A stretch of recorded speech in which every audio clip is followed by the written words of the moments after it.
Stoichiometry. This branch of chemistry deals with the calculations in chemical reactions that allow you to predict how much product you're going to get or how much reactant material you need to start a reaction. First, a brief look at the etymology of this weird-looking word. The first part, stoichion, means element. The second part, metry, means measure. So when combined, the word refers to calculations involving measuring the amounts of elements and by extension the amounts of compounds as well. Let's look at a typical problem now. Given the reaction hydrogen plus nitrogen react to form ammonia, what mass of ammonia can be produced from 140 grams of nitrogen? Before I get into the calculation, I'd like to talk about this equation for a moment and what it tells us. Remember that these coefficients, 3, 1 understood, and 2, could represent molecules or moles. So this could be 3 molecules of hydrogen or 3 moles of hydrogen, 1 molecule or 1 mole of nitrogen, and 2 molecules or 2 moles of ammonia. When we do stoichiometry, they always refer to moles, but for my discussion right here, I want to consider them as molecules for simplicity. I'll first show 3 molecules of hydrogen here, and 1 molecule of nitrogen. Now, when they collide with each other in the reaction vessel, there will be several steps that occur before the final product is made. But ultimately, you know that the 2 atoms in the nitrogen are going to have to split apart, and these molecules of hydrogen are also going to split apart to make our 2 molecules of ammonia. We see here that none of the original reactant molecules are left, and we have only these 2 as our product. In this simulation, we started with exactly the right number of molecules and produced exactly the right number of products. In actual reactions, there is never the exact right amount of substances to start with. There is more than we need for at least one of them.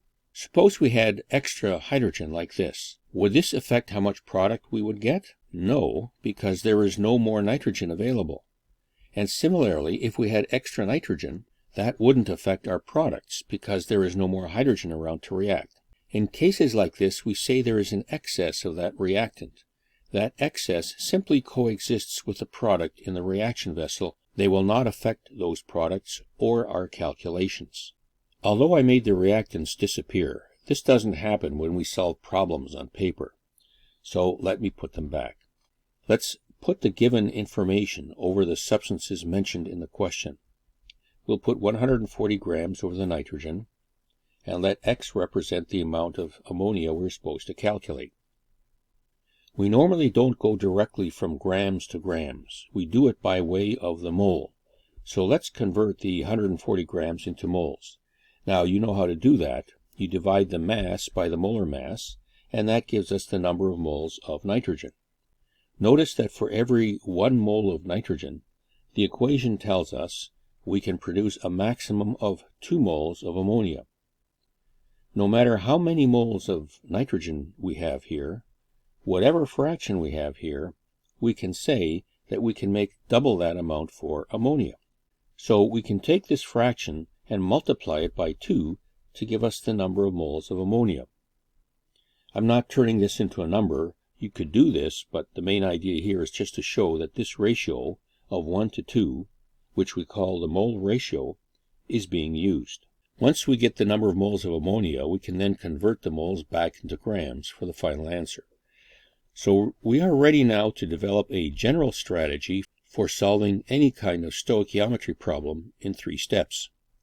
This part of the slide is simply for instructional purposes or your notes because it's the first lesson on stoichiometry. It will not be part of your written answer. The first step would be to convert the given information to moles, like we did up here. The second step is to apply the mole ratio to find the amount in moles of the desired substance. That's what we did here when we multiplied by 2. In the third step, we convert the moles from the second step to the desired quantity. Usually it's a mass or volume. It could also be number of particles, like molecules or atoms or ions. In the case of volume, this applies to gases, and your units would be liters or milliliters. Notice here that ammonia is a gas, and therefore you could have been asked to find out its volume. So you have to make sure you read the question carefully. Here it says mass of ammonia, and that tells us we have to figure it out in terms of grams. Let's see now how you would actually write out your answer. I'm using a different font here, Architect's Daughter, to represent how your answer should appear. Start your answer by writing out the balanced equation. And that's a key point. Always make sure the equation is balanced, otherwise you'll never get the correct answer. Put the given information over the substances of interest, 140 grams here and X grams here. Then under the substances of interest, we should put the molar mass because we're going to need them. Nitrogen is 28 grams per mole and ammonia is 17 grams per mole. Notice I did not multiply 17 by 2. It would be a mistake to do this here, because molar mass, by its name, means the mass of 1 mole. The 2 will be used in our calculations in step 2. Now we're ready to do the 3 steps. Let's first show the relationship between moles and mass. I'll substitute 140 over 28, and that gives us 5 moles of nitrogen. The second step here is to find the mole ratio. You should always put the unknown substance in the numerator because it's easier then to do the math. So the ratio of ammonia to nitrogen, shown here, is going to be 2 to 1. Now it's easy to see by cross-multiplying the moles of ammonia will be double the moles of nitrogen. So that gives us 2 times 5, which is 10 moles of ammonia. The final step is to convert the moles of ammonia back into mass. So we go back to this equation, manipulate it around to get mass by itself. So our third step is to write the formula like this: mass equals N times M, which is 10 times 17, which is 170 grams of ammonia. Make sure you always show the units by the number. You should never have a number without a unit in the final answer. And you should also identify what the substance is.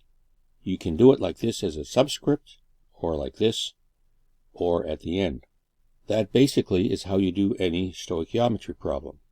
After you have done a few of these problems, the 3 steps will come to you very naturally and logically.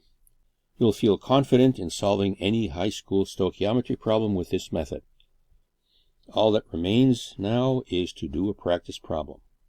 Here's a question for you. How much potassium chlorate must decompose to produce A, 10 grams of oxygen, and B, 10 liters of oxygen at STP? So there are really 2 questions here. Before you start, you might make a prediction as to which case will require more potassium chlorate.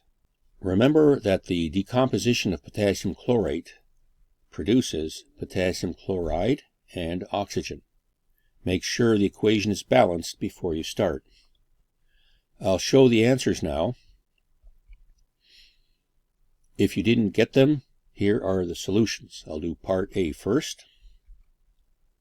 Was your equation balanced properly? And here's a solution for part B. Notice that here we have now 10 liters, and that's why the formula here is volume over molar volume. And that's the end of this video on stoichiometry.